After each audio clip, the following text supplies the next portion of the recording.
Muy buenos días, Fanicita, y gracias a Miguel por permitirnos usar siempre esta plataforma para conversar sobre un tema que hoy se recuerda, se conmemora en todo el mundo, que hoy tendría que ser el día de la eliminación de la violencia contra la mujer. Estaba revisando rápidamente la ley 348 que tiene exactamente ese sentido y ese mismo contenido. Es decir, que es una ley para garantizar la vida de la mujer libre de toda violencia. Sin embargo, los datos, comenzábamos antes de empezar este conversatorio, son realmente alarmantes en Bolivia y en el mundo. Es sobre esta temática que queremos que nos converses, Fanicita, en un primer momento. Y luego, si te animaras a relacionar o correlacionar esta violencia familiar, doméstica, intrafamiliar, machista que se ejerce cotidianamente contra la mujer, con una violencia, creo, más estructural, más global, que es el que se ejerce también y con mayor intensidad y con una intensidad letal y cocida contra la naturaleza. Y creo que en realidad las lógicas dominantes machistas patriarcales son igualmente agresivas y violencias contra el cuerpo de la naturaleza y contra el cuerpo de la mujer. Y ambos cuerpos están siendo igualmente acribillados, devastados, depredados y en definitiva muertos. Entonces es sobre este conjunto de problemáticas que tú también has estado cerca y apoyando a las productoras ecológicas, naturales. Es decir, la problemática ambiental no te es ajena, aunque no sea el núcleo de tus preocupaciones, pero entiendes y creo que más que entender, sientes también esta problemática. En fin, ¿cómo vas percibiendo este conjunto de problemáticas de la violencia contra la mujer, Fanicita? Bueno, para empezar, muchísimas gracias por la invitación. De verdad, es siempre un honor compartir estos espacios contigo, José Luis, ¿no? Bueno, y las invitadas que siempre están también compartiendo contigo estos espacios, ¿no?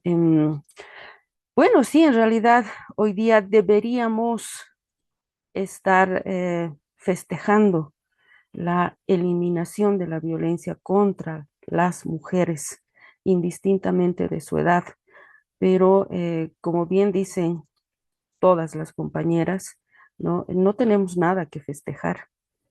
No tenemos nada que festejar porque esa esperanza que habíamos albergado con tanto ahínco y que supuestamente se nos había dado el 2013 con la promulgación de la ley 348, que parecía algo así como una bendición, ¿no? Por fin las mujeres sí tienen ahora un instrumento legal que va a permitir que, no voy a decir erradicar, pero sí el cese, la disminución exponencial de la cantidad de víctimas a manos de su ser querido, en este caso, ¿no? De el esposo, el concubino, el enamorado, el novio, etcétera, etcétera.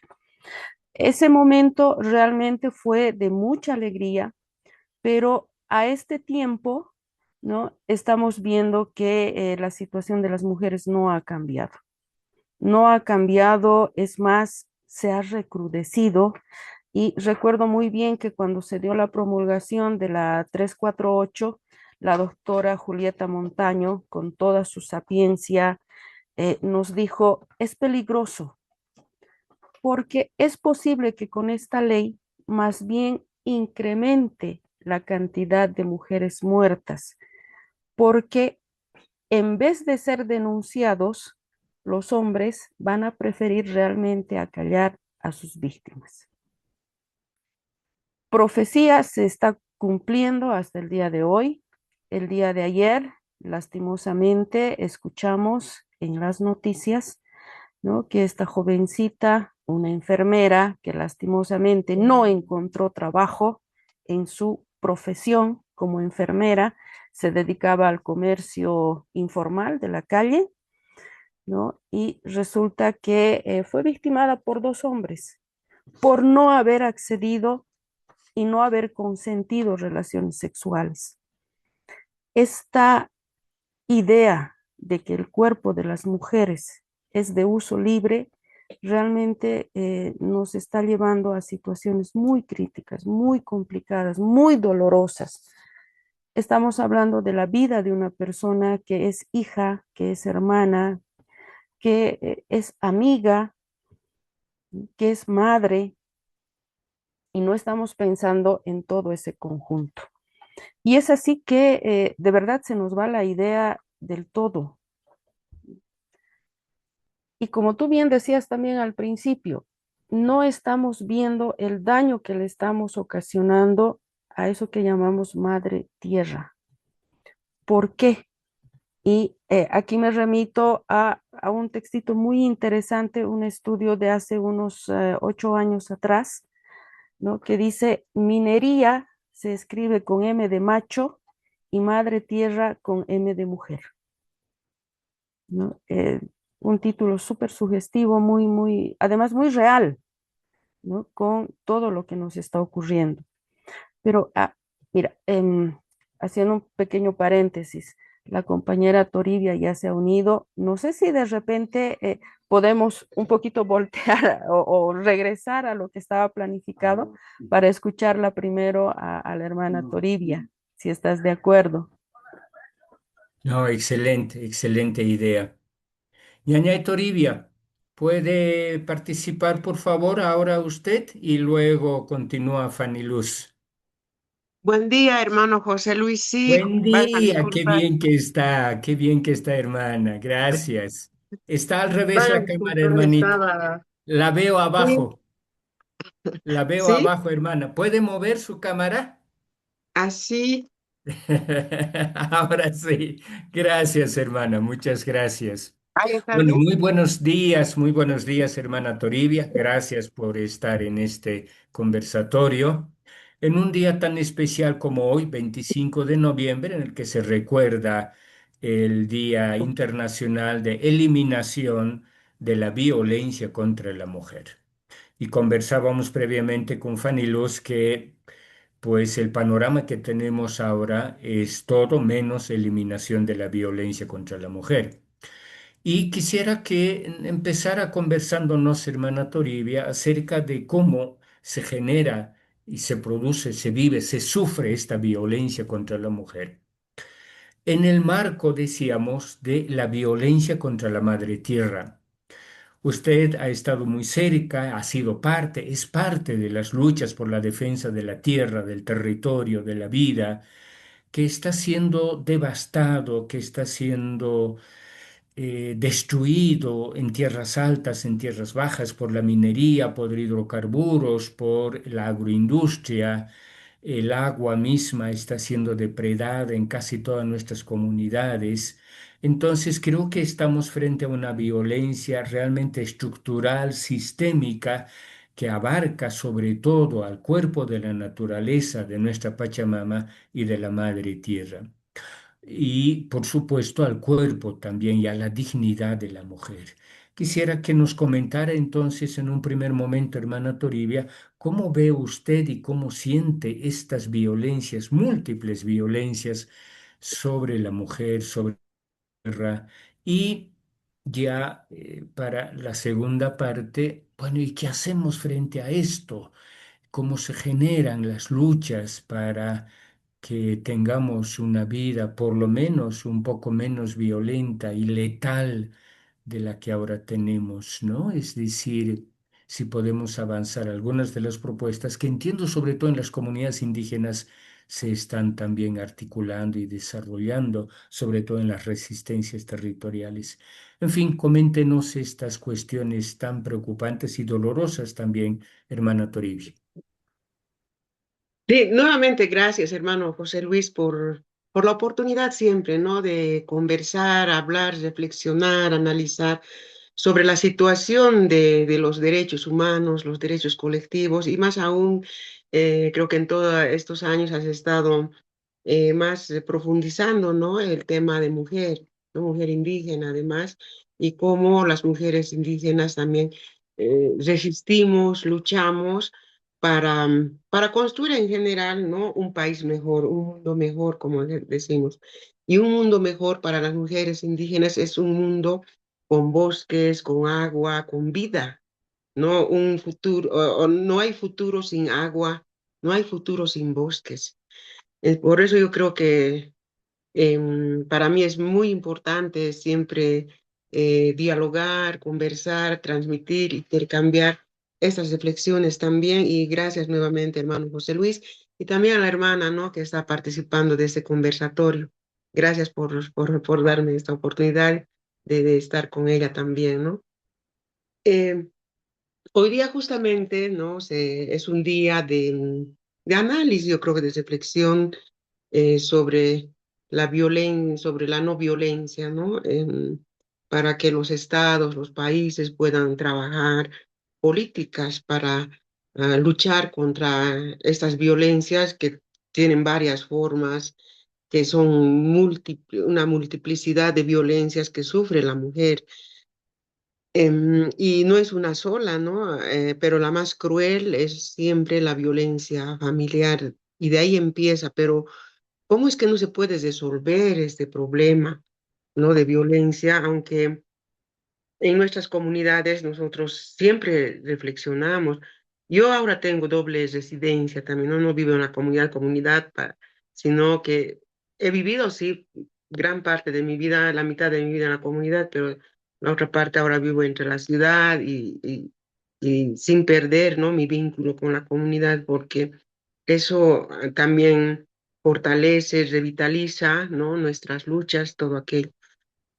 Y a lo que yo puedo decir, hermano, hermana, es que si en las comunidades realmente se profundizaría la violencia contra la mujer, yo creo que no tendría razón de ser la ELAILU, por ejemplo, que pervive hasta el día de hoy, son más de 500 años, pero el AILU está vigente con su estructura, con su institucionalidad, con sus autogobiernos.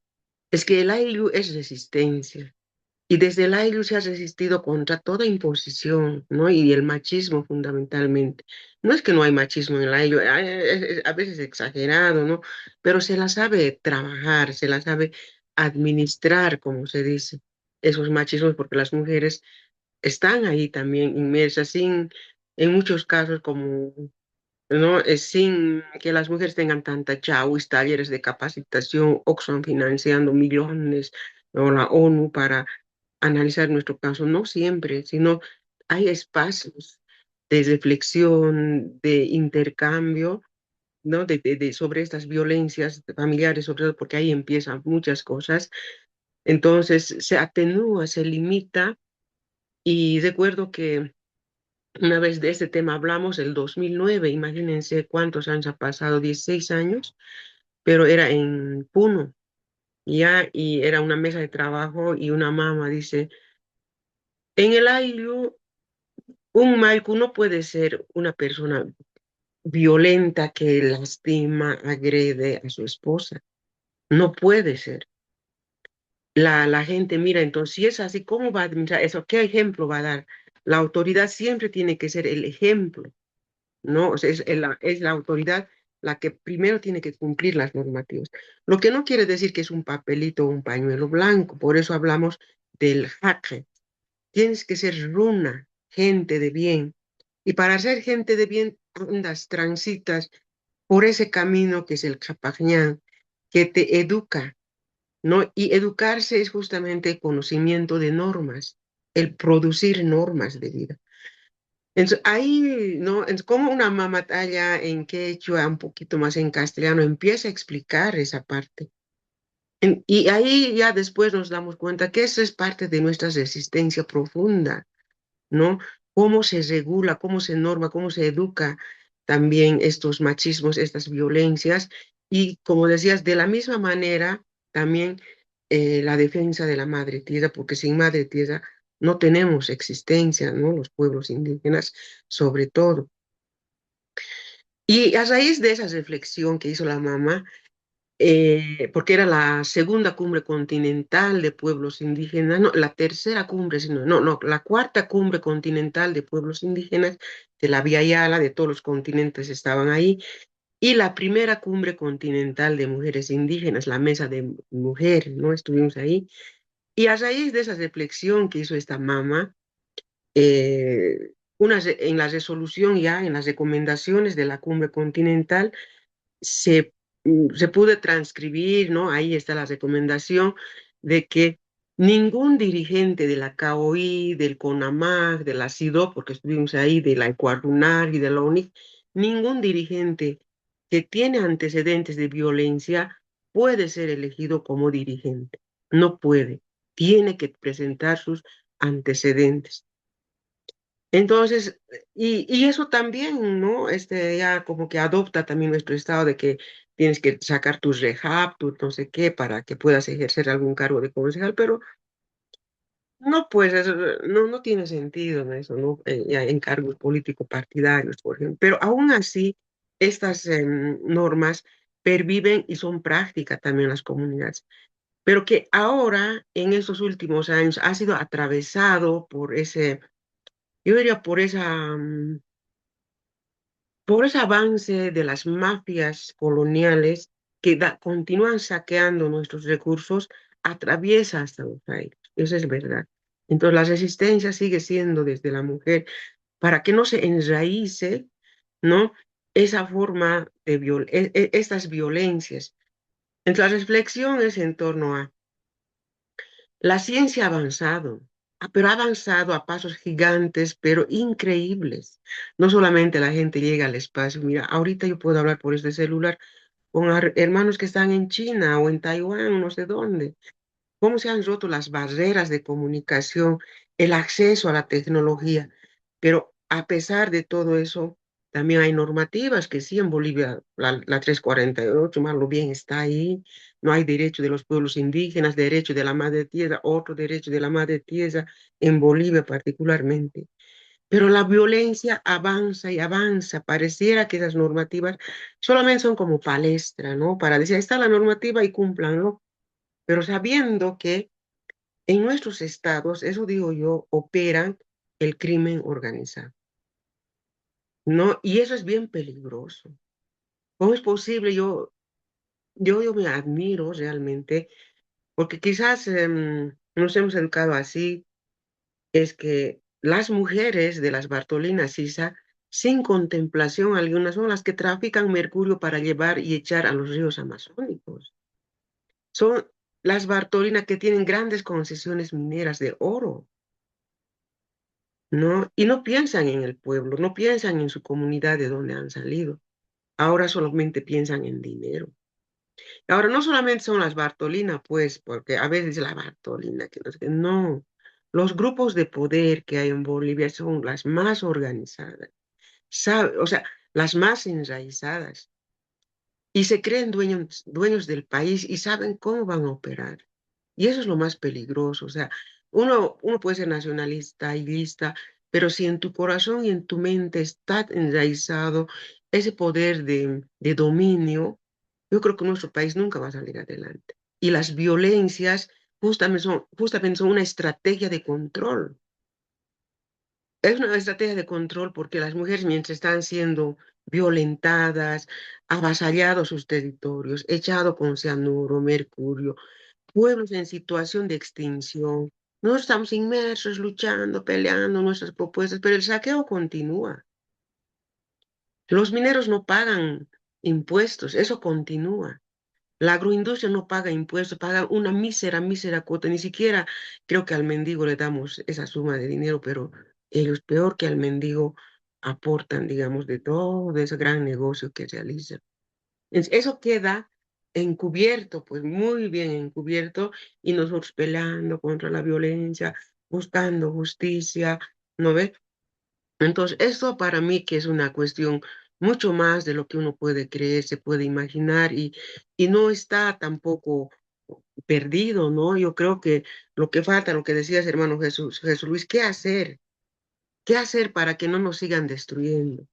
Y por eso también he sido yo, y me ratifico, pero muy opositora y cruelmente opositora al régimen de Evo Morales, porque solo con organizaciones fuertes, firmes, se puede cambiar un país, se puede construir un país mejor, se puede evitar, luchar, erradicar las violencias contra la mujer, contra las niñas. Los datos le ha dado a la hermana, nos ha mostrado los datos que hay, que existen sobre el número. Las mujeres son un número nomás. La violencia es número y desaparece hasta ahí, ¿no ve?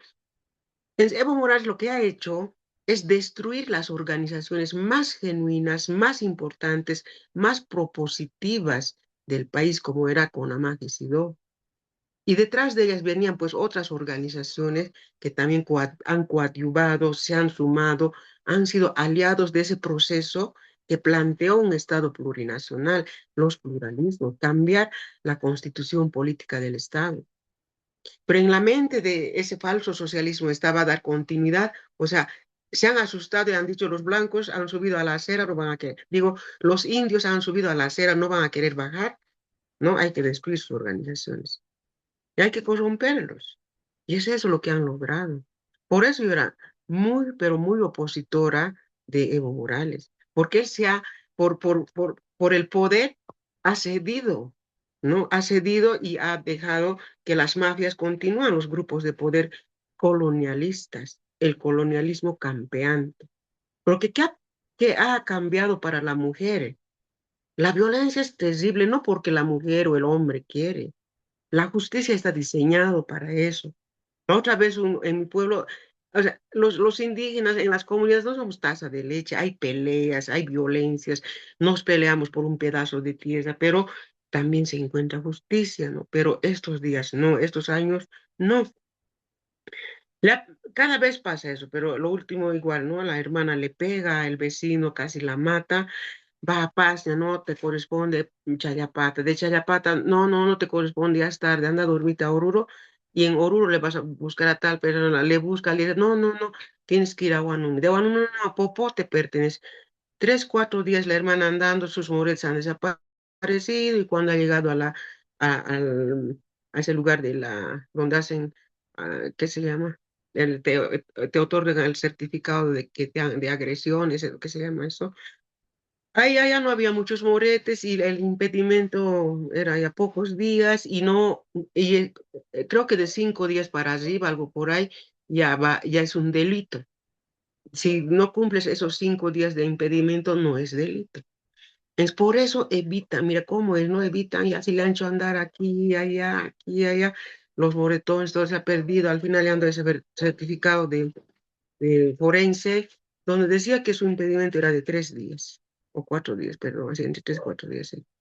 Y el juez ha desvalorado, ha dicho que no, pero si la quería matar, sí, pero aquí vale el certificado. Pero le han hecho andar tantos días, no, eso ya no sé. No, y es así, pero la hermana ha salido pues de la comunidad a pie hasta llegar a la carretera, ha caminado 2 horas de la carretera, ha tomado a paz, ¿no? ¿Cómo le han hecho andar? ¿Cómo es la justicia? Y así está diseñado como para que la mujer escarmiente y ya no denuncie. Es igualito pasa cuando hay agresión, avasallamiento a los territorios indígenas. Tienes que salir de la comunidad, tienes que tener abogado. Los maicos están debajo de la mesa, porque al maico le llaman, los nuevos maicos, el gobernador le llama y le dice, tatas, van a venir, van a conocer la gobernación, van los tats, le dice, a uno de los vivos le dice, ¿qué es tu hijo? Abogado, va a ser juez, pero calladitos, calladitos. Y su hijo es juez, su hijo es fiscal de un maico, aunque 2 años, pero es fiscal, no es el proceso de cambio. Mientras tanto, pueden estar avasallando. El hijo dice, papá, pero tienes que contener, no denuncies. Si vas a denunciar de mi cargo, me van a votar y no voy a trabajar, ¿no? A la de Wari igual, ¿qué es tu hija? Turismo estudió mi hija. Se va a ir de cónsul a Italia, pero calladitos, ¿no ve?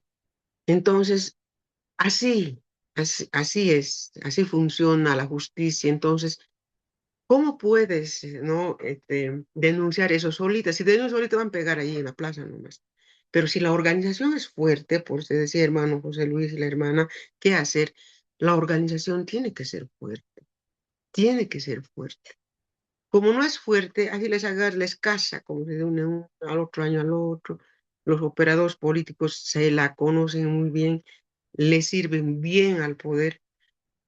Así estamos. Por eso yo creo que esos grupos de poder no piensan en el país, no piensan en Bolivia, así como nosotros pensamos los indígenas, a pesar de que somos colonizados, aceptamos esa condición de haber sido colonizados, pero no domesticados, pero apostamos por el país, así violentadas, lastimadas, apostamos por el país para construir un país mejor, pero ellos apuestan ellos.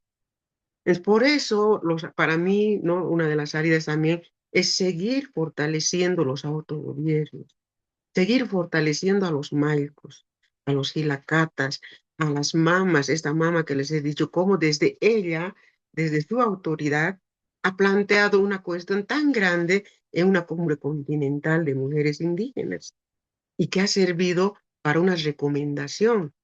No ha salido una abogada y no desmerezco la abogacía, pero que también tenemos conocimientos de vida, sí, pues, de construir normas de vida, sí, ¿no? Entonces, es eso lo que yo quiero decirte, hermano José Luis. Yo creo que el colonialismo en nuestro país es campeante y ese colonialismo tiene como estrategia el crimen organizado. El crimen organizado todavía no está mostrando su verdadero rostro, ¿no? Pero en algún momento lo puede hacer y para evitar eso son las organizaciones.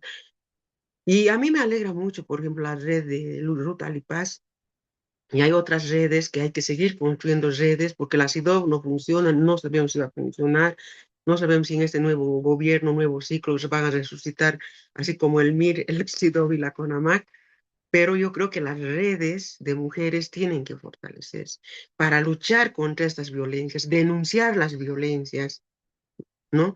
Y también promover nuevos proyectos de ley. Falta muchísimo. Yo sé que nos han mostrado esta, ya hemos visto cómo funciona la 348, pero hay que ahora reforzar y también hay que seguir luchando para que haya un sistema de justicia, ¿no? Pero que realmente haga pues justicia y no sirva también a los partidos de turno como lo hacen siempre desde hace muchísimos años atrás. Solamente eso, estimado hermano José Luis, hermana, en esta primera intervención. Muchas gracias, hermana Toribia. Permítame una consulta y luego va a participar Fanny.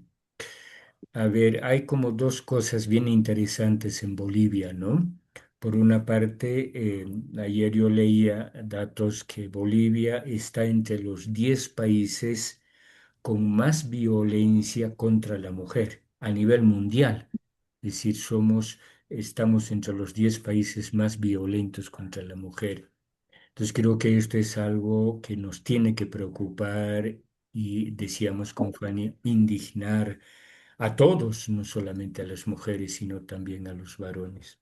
Eso por una parte, pero por otro lado, hermana, y eso quisiera que nos comente usted, porque usted ha sido parte también de esto que usted llamaba las redes de resistencia o lo que también llamamos las resistencias territoriales, sobre todo contra el extractivismo en Bolivia, y que interesantemente, hermana, y de las cuales usted ha sido parte activa, estas resistencias están lideradas por mujeres. Ujú, Increíblemente, diría yo, porque en medio de tanta violencia es realmente admirable que personas como Paula Gareca en Tariquía, Ruta ujú, Lipas en el Madidi, Lourdes Miranda en los valles cruceños y en el pueblo guaraní, etcétera, ¿no? La mamá Berta en la cuenca o subcuenca del Popó, Berta Ayala, etcétera, ¿no? ¿Y cómo ve estas dos realidades, hermana Toribia? Por una parte, que Bolivia es un país extremadamente violento, pero al mismo tiempo es justamente en Bolivia que emergen estos liderazgos femeninos tan potentes y cierto, en medio de mucha violencia, reitero, eh, todas estas grandes lideresas con las cuales yo trabajo y las apoyo relatan que realmente sufren mucha violencia, incluso de sus propios compañeros de comunidad que se dejan comprar con las empresas, etcétera. Pero lo interesante es que ejercen un liderazgo realmente admirable. ¿Cómo ve estas realidades, hermana Toribi? Em,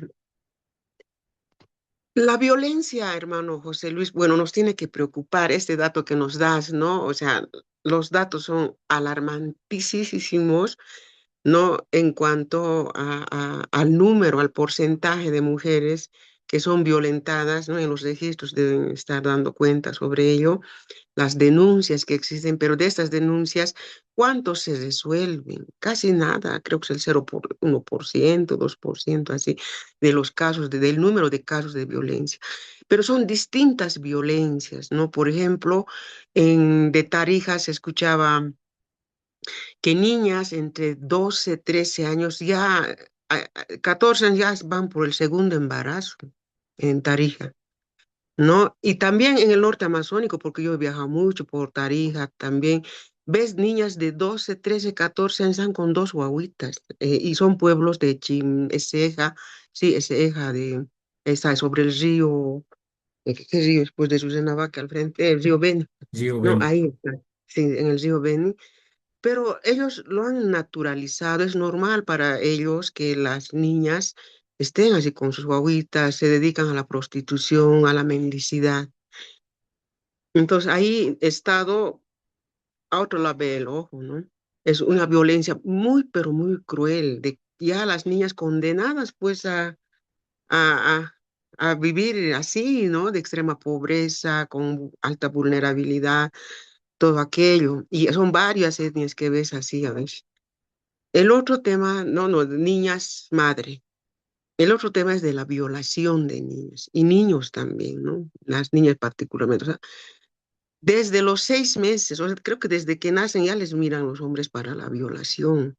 Hay varios casos de denuncia de niñas, bebés que han sufrido violación, ¿no? Entonces, niñas, o sea, a tus niñas ya no les puedes mandar ni un segundo. Y donde más estas violencias, porque si te estoy mencionando esto, a lo largo tiene mucha repercusión porque son estas niñas que se dedican a la drogadicción, se dedican a hacer a los tráficos, o sea, no tienen una vida normal, no tienen una vida normal. Como desde niños no te destruye ya eso. Y veo a las mamás más adelante querer lidiar con ello, pero no, ya no pueden, porque las niñas creo que recuerdan y recuerdan, entonces falta mucho trabajar eso. Entonces, esto, esa parte, ¿no? Niñas que ya no les puedes mandar ni a la escuela, es el entorno familiar. El papá, el abuelo, el hermano es el violador. Y después el otro, ya los rateros no te violan, a veces creo que sí, pero el papá, el hermano, el tío, el abuelo son los principales violadores de las niñas, de nuestras hijas, ¿no? Y después estaba viendo un grupito de niñas en una pequeña caminata que hicimos en marzo, no sé qué se recuerda en marzo, pero yo era parte de la Marcha Mundial de Mujeres, por eso hicimos eso acto y aparecieron tres jovencitas, decían, nosotros somos hijas de madres violadas o hijas de madres indígenas violadas, algo así, pero no querían decir que ellas han sufrido la violación, ¿no? Pero alguito distorsionaba eso. Entonces, hay grupitos de niñas así que están empezando a organizarse, son muchos, ¿no? Pero no quieren hablar mucho. Y cuando vas por eso a la justicia a denunciar, es un calvario. Ya por el tema de narcotráfico, las involucran al tema del narcotráfico. Son mulas las niñas indígenas, las yuki sobre todo, las huenayek, no los huenayek, no, no, no, ayoreo, los ayoreo en ese municipio del Beni, Santa Ana, de Yacuma y no sé qué, son San Matías, son municipios, pero peor que Chapare. Y ahí, ¿quiénes son los mulas? ¿Quiénes cargan? Son los indígenas. Y las niñas son usadas para la violencia, para las violaciones. Y esos datos no deben estar registrados. Yo creo que Bolivia debe ser el primer lugar, inclusive. No creo que sea solamente el 10º lugar. Uno es eso, ¿no? De las violencias, violaciones, todo. El otro de los feminicidios. Recordarán que no sé si era el año pasado, pero había una pareja que estaban peleando, pero ya al llegar en el segundo anillo, es casi al frente de ese aeropuerto Santos Dumont, ¿no? Del Colegio Militar, por ahícitos le agarra y le cercena el cuello delante de la gente, delante de las cámaras de seguridad y de día. Y la gente gritaba, se escapaba, pero la chica ha muerto ahí, el chico la claro, ya. O sea, la violencia contra la mujer es mucho más cruel, por eso hay avance de la ciencia, de la tecnología, accedemos a esos avances un poco, sí, pero la violencia es igualmente cruel.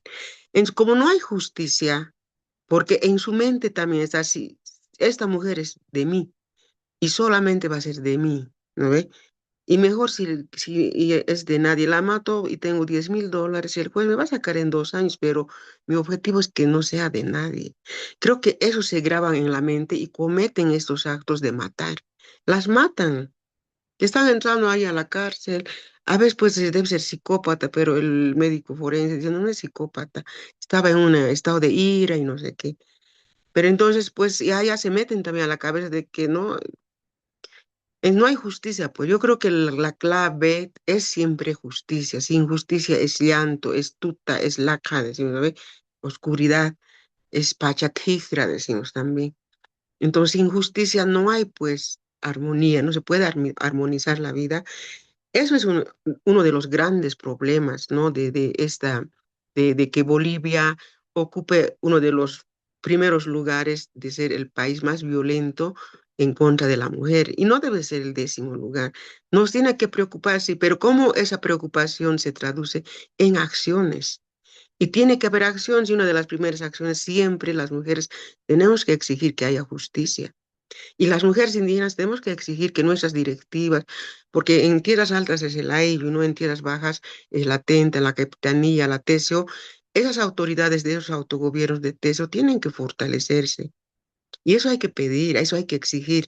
No pueden ellos colonizarse y copiarse de estas otras culturas, eso de que al mejor postor está la justicia, ¿no? Y así se está volviendo. Por eso yo creo que también la gente se da cuenta un poquito y no sabe qué hacer. Ya, ni modo, vamos a votar por el AR, vamos a votar por el tal, porque solo así puedes evitar mayor avance de deterioro, de pisotear valores y principios de un país y también de los pueblos, ¿no ve? Está atravesado por muchas de estas cosas, también de estos elementos o factores también, ¿no? Entonces, eso es, hermano José Luis, tiene que preocupar, pero esa preocupación convertir en acciones. Y una de esas primeras acciones es luchar por la justicia, no que la justicia sirva al pueblo. En el caso de los pueblos indígenas, las TCOs, las autoridades de las TCOs, las autoridades de la ILU tienen que administrar justicia, no pueden estar escondiéndose detrás del partido político, que para mi hijito primero el cargo y después un añito voy a estar, me voy a ir, y las violencias crecen y crecen y no denuncian, ya sea de violación, avasallamiento de tierras, todo aquello, eso, ¿no? Y respecto a las redes que están siendo liderizadas por mujeres, sí. Y esto hemos empezado después de la masacre de Chaparina. Ya hemos sido expulsadas de nuestras tierras, nos mataban, nos buscaban para matar, ya la familia nos odiaba, nos decía cómo es posible que el proceso de cambio, el primer presidente indígena, uy, todo. Entonces, de ahí hemos empezado, por ejemplo, a varias mujeres, ¿no? Éramos como unos 10. Ahí estaba la Judith Rivero, Wilma Mendoza, yo, la mamá Juana Calle, la mamá Eduarda también estaba. Después estaba la mamá Catalina, no sé, no se acordaron de algunos de sus nombres, pero éramos una cosa de 10 mujeres andinas y amazónicas que ya no sabíamos qué hacer, Conamag destruido, Sidob destruido, todos los días Jaya llevo, y nosotros queríamos hacer algo y de ahí emprendimos esta carrera de la diplomacia internacional. En Bolivia no vamos a encontrar justicia. Tenemos que ir a denunciar afuera. Esta la marquesa Teco. Hay otra señora, la Ruth, no sé qué se llama, así, ¿no? Pero las más, estas, las conflictos éramos 10 y las otras estaban más allá. De ese modo, también ha habido otras redes, ¿no? de ambientalistas con las que hemos contactado, pero nosotros hemos, nos hemos capacitado, ¿no? En diplomacia internacional, cómo llegar a los espacios del examen periódico universal de derechos humanos que está en Ginebra, cómo llegar, no solamente saber, ¿no? Cómo podemos llegar, tenemos que llegar, cómo podemos llegar hasta la CEDAW, cómo podemos llegar hasta el Foro Permanente sobre Cuestiones Indígenas para denunciar esta violación a los derechos de los pueblos indígenas, ¿no? Y tenemos que, para defender el territorio. De ahí es que nos hemos lanzado y hemos salido pues al exterior a denunciar. Ya después la CENAMIP se fortalece y o sea, construye sus, no trama sus propias estrategias y hasta ahora continúa vigente el CENAMIP, no se ha destruido, creo que ha sido una de las pocas organizaciones que no se ha contaminado con el MAS, pero tampoco se ha fracturado, no es la única, creo, y el resto no. Entonces, nosotras éramos odiadas, repudiadas, echadas de nuestros aylus, parientes que no nos hablan, ni a la plaza de mi pueblo yo podía pisar. Entonces dijimos, somos defensoras de derechos. Nos vamos a declarar así porque mi autoridad no nos defiende, no defiende mi derecho. ¿Qué coste están haciendo a vos? Me decían. Personalizaban, o sea, ¿no? Las luchas. Hemos tenido que construir narrativas, argumentos, debatir. Ahí he aprendido yo a malas, a patadas, como se dice, porque yo era muy tímida, yo no hablaba por nada. Sí, escribía, me gustaba escribir, aconsejar, todo lo que quieran, pero hablar en público era mi terror. Entonces tenía que aprender a hablar con la gente, así, así, y entonces de ahí es que nos construimos las redes. De mi grupo de trabajo era el Chimpu, Red Chimpu Warbo. Entonces ahí estábamos las mujeres que tramábamos resistencias, habían redes de territorios, redes de resistencia, así, y de ahí con Ruth y con otros decidimos construir una red, ¿no? De defensores porque estaban construyendo las represas Rositas, la represa allá del Bala Chepete y no sé cuáles.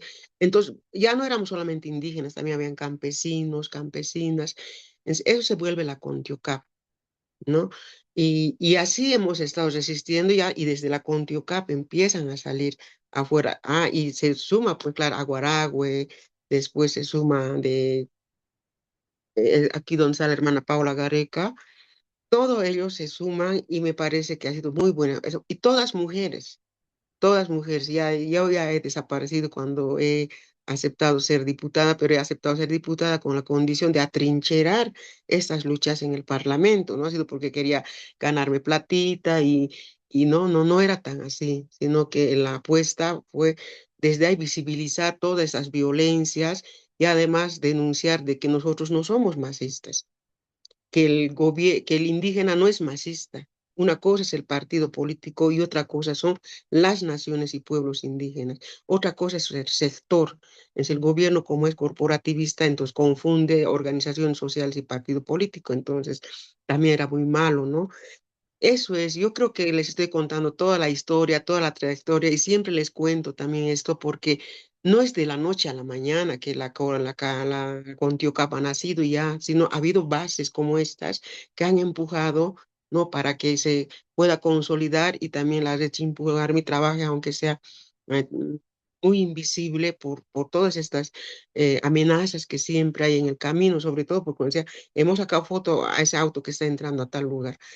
Ya sabemos cómo vamos a andar, ¿no ve? Entonces, han sido resistencias, por ello digo luchas y resistencias, porque lo único que hemos hecho es resistir, resistir con nuestras luchas, ¿no ve? Y las mujeres han dado la cara, han estado de frente, siguen, y yo creo que va a seguir esta batalla mientras no haya justicia para los pueblos indígenas. Muchísimas gracias, hermana Toribia. Siempre es muy, muy importante escuchar su palabra, su reflexión y su experiencia. Para terminar, Fanicita, retomando lo que nos estabas comentando y creo que enriquecido con lo que acaba de compartirnos la hermana Toribia. Tienes la palabra. Bueno, muchísimas gracias y realmente a la compañera Toribia, pues decirle felicidades es poco, ¿no? Yo creo que el agradecimiento, la gratitud por todo lo que ha ido trabajando y lo que está trabajando. Es importante para continuar en este fortalecimiento, ¿no? De aquello que lo hemos tomado de manera tan bonita como es el vivir bien, ¿no? El significado de este término vivir bien nos cuestiona, ¿no? Si bien en su momento nuevamente retomo esto de que ha sido algo esperanzador, como muchas otras cosas que han ido ocurriendo también, ¿no? Esta idea del vivir bien fue lo mismo, ¿no? Una grata ilusión con esta idea de convivir pacíficamente entre las personas, pero también con el entorno. Y esto que decía la compañera Toribia, ¿no? Esa transgresión que se ha dado en el tiempo, ¿no? A ya no una convivencia pacífica entre las personas, no una convivencia pacífica con la madre tierra, la naturaleza, tu espacio geográfico o como queramos verlo. Si bien vemos que, y lo hemos escuchado también, que los ayllus son resistencia, donde están presentes las mujeres, ¿no?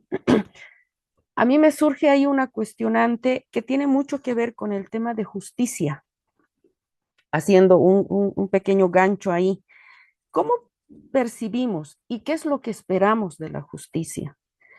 Miles, millones de mujeres, y sí me atrevo a decir millones de mujeres, porque si bien es cierto que la cifra de denuncia de violencia contra las mujeres desde el 2013 está por encima del millón, es solamente denuncias aceptadas y registradas.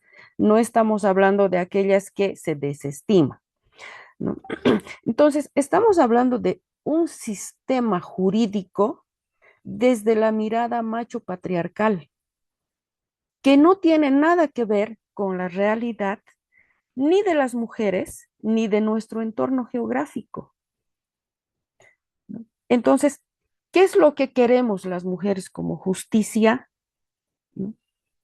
Muchísimas veces hemos escuchado a compañeras, especialmente indígenas, acercarse a la autoridad para pedir, solicitar que se lo riñan a su parejo porque se está portando mal. ¿Eso qué es? Que lo reflexionen, que lo sensibilicen. ¿Y eso a qué nos lleva? A la reparación del daño. Entonces, yo creo que esa mirada de justicia condenatoria la tenemos que repensar como una justicia de reparación del daño. Eso es algo que tal vez en el tiempo hemos perdido en el horizonte.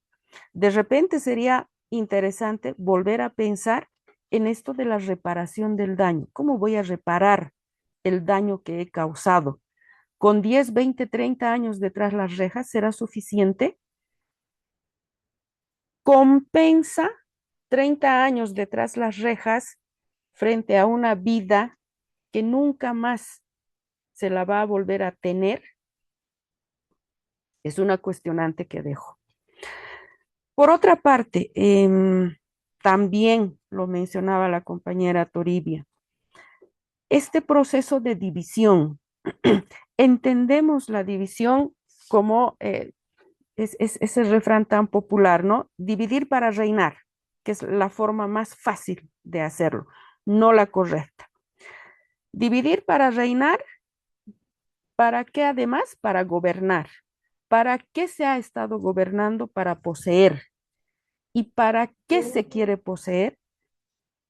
En nuestra historia, en estas últimas décadas, ¿no? Hemos vivido, ¿no? Que ese poseer es satisfacer caprichos. No importa cuál la índole de los caprichos, pero cuanto más brutales, mejor. Se los ha disfrutado más. Se ha permitido la vulneración más allá de los derechos de las mujeres. Se ha permitido la vulneración de nuestro entorno, de nuestra tierra. Es increíble cómo los datos nuevamente reitero, solamente son datos que se logran extractar, pero no son los reales. Hace 12 años atrás, más o menos equiparando en tiempos cuando se promulgó la ley 348 a nivel de madre tierra, ¿no? Se utilizaba 12.6 kilogramos de agroquímicos por hectárea de tierra. Actualmente está bordeando los 48 kilogramos de agroquímicos por hectárea de sembradío.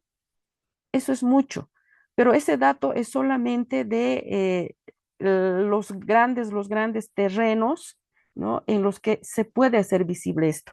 No está contemplado, por ejemplo, los pequeños productores que también utilizan, ¿no?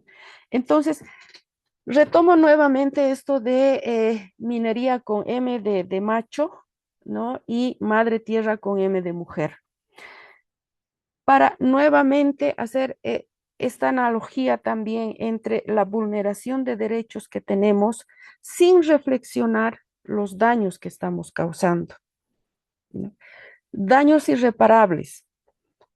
Otro tema que no se contempla en el caso de los hechos de violencia sexual, la afectación a nivel de salud mental de las personas que sufren, que son víctimas de violencia sexual, es igual al deterioro de salud mental de los soldados en situación de guerra. Estamos hablando de una salud mental completa y totalmente deteriorada. Estamos hablando de personas que han perdido su horizonte de vida.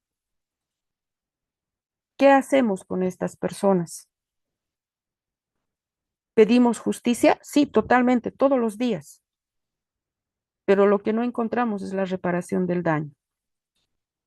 Todos los días estamos contaminando la madre tierra con agroquímicos, estamos contaminando con mercurio, cianuro, etcétera, etcétera, que también está matando la madre tierra. Pero no estamos hablando de cómo vamos a reparar aquello.